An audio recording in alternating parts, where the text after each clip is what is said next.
സമൂഹ മാധ്യമത്തിലെ നേതാക്കന്മാരുടെ സ്വാധീനം, പ്രവർത്തനം അത് മാത്രം കണ്ട് പാർട്ടി മുൻപോട്ട് പോയാൽ അത് പാർട്ടിക്ക് ഗുണമുണ്ടാകില്ല.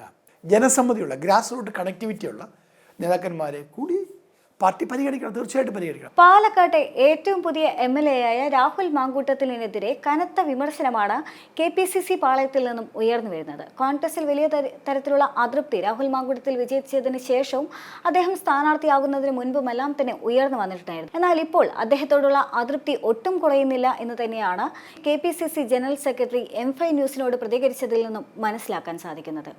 കൃത്യമായി പറയുകയാണെങ്കിൽ ഗ്രാസ് റൂട്ടിൽ പണിയെടുക്കുന്ന നേതാക്കന്മാർക്കൊന്നും തന്നെ കോൺഗ്രസിൽ അവസരം ലഭിക്കുന്നില്ല. പക്ഷേ അതേസമയം സോഷ്യൽ മീഡിയയിൽ ഓളമുണ്ടാക്കുന്ന വ്യക്തികൾക്കെല്ലാം വളരെ പെട്ടെന്ന് തന്നെ അവസരം ലഭിക്കുകയും സ്ഥാനമാനങ്ങൾ ലഭിക്കുകയും ചെയ്യുന്നു എന്നതാണ് അദ്ദേഹത്തിന്റെ വാക്കുകൾ.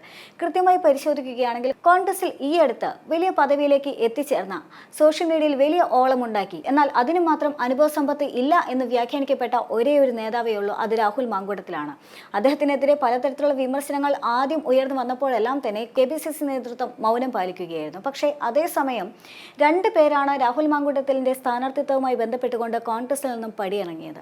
ഒന്ന് P സരിനും AK ഷാനിബും. ഇരുവരും ഇപ്പോൾ ഇടത് പാളയത്തിൽ എത്തിച്ചേർന്നിട്ടുമുണ്ട്. എന്നാൽ ഉപതെരഞ്ഞെടുപ്പിൽ രാഹുൽ മാങ്കൂട്ടത്തിൽ കനത്ത ഭൂരിപക്ഷത്തിലാണ്, അഥവാ ചരിത്ര വിജയം നേടിക്കൊണ്ട് തന്നെയാണ് പാലക്കാട് സീറ്റ് ഉറപ്പിക്കുന്നത് എന്ന് കാണാൻ സാധിക്കും. പക്ഷേ അപ്പോഴും തങ്ങൾക്കെല്ലാം അവസരം നഷ്ടപ്പെടുത്തിക്കൊണ്ടാണ് രാഹുൽ മാങ്കൂട്ടത്തിൽ ആ സ്ഥാനത്തിരിക്കുന്നത് എന്ന ആക്ഷേപം ഇപ്പോഴും KPCCക്ക് ഉള്ളിൽ തന്നെ ഉണ്ട് എന്നതാണ് അദ്ദേഹത്തിന്റെ വാക്കുകൾ സൂചിപ്പിക്കുന്നത്. അദ്ദേഹം പറയുന്നത് ഇപ്രകാരമാണ്: കോൺഗ്രസിനെ സംബന്ധിച്ച് പടലപ്പിണക്കം എന്നത് സ്വാഭാവികം മാത്രമാണ്.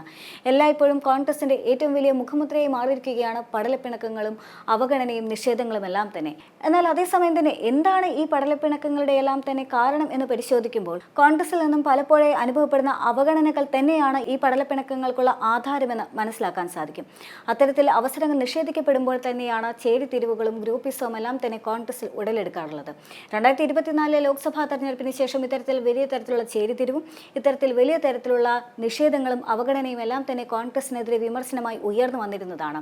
ശേഷം ഉപതെരഞ്ഞെടുപ്പിന്റെ സമയത്ത് പരിശോധിക്കുകയാണെങ്കിൽ രാഹുൽ മാങ്കൂട്ടത്തിന്റെ പേര് ഉപതെരഞ്ഞെടുപ്പിന് ഏറെ ദിവസങ്ങൾക്ക് മുൻപേ തന്നെ ഉയർന്നു വന്നിരുന്നതാണ്. പക്ഷേ പിന്നീട് ഉപതെരഞ്ഞെടുപ്പ് അടുത്ത സാഹചര്യത്തിൽ രാഹുൽ മാങ്കൂട്ടത്തിന് പുറമെ മറ്റ് ഏതാനും നേതാക്കളുടെ പേരുകൾ കൂടി ചർച്ച ചെയ്യപ്പെട്ടിരുന്നു.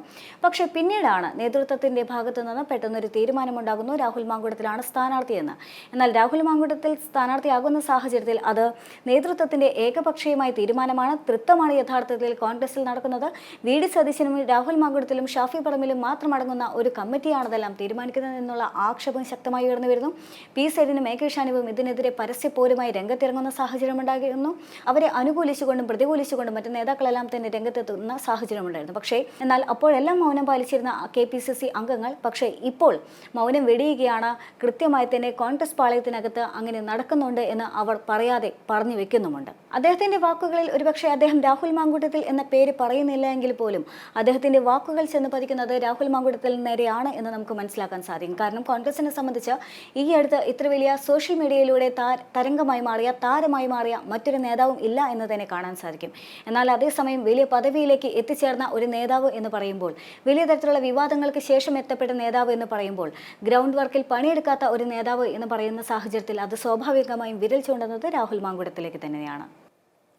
സത്യത്തിൽ കോൺഗ്രസിനെ പോലൊരു പാർട്ടി താങ്കൾ പറഞ്ഞ കാര്യം വളരെ ശ്രദ്ധിക്കേണ്ടതാണ്. കാരണം യുവാക്കളായിട്ടുള്ള ആൾക്കാർ പാർട്ടി ഘടകങ്ങളിൽ നിന്ന് വളർന്നു വരുന്നവരും പെട്ടെന്ന് ലീഡർഷിപ്പിലേക്ക് വരുന്നവരും 2 തരത്തിൽ നേതാക്കന്മാരുണ്ട്.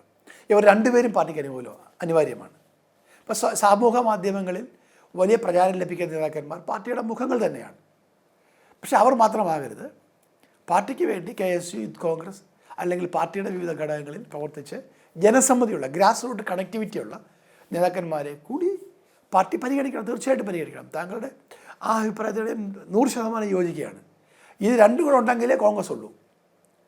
ഇപ്പോൾ സമൂഹത്തിൽ ജനങ്ങൾ ശ്രദ്ധിക്കുന്ന കാര്യങ്ങൾ, സമൂഹ മാധ്യമത്തിലെ നേതാക്കന്മാരുടെ സ്വാധീനം, പ്രവർത്തനം അത് മാത്രം കണ്ട് പാർട്ടി മുൻപോട്ട് പോയാൽ അത് പാർട്ടിക്ക് ഗുണമുണ്ടാകില്ല.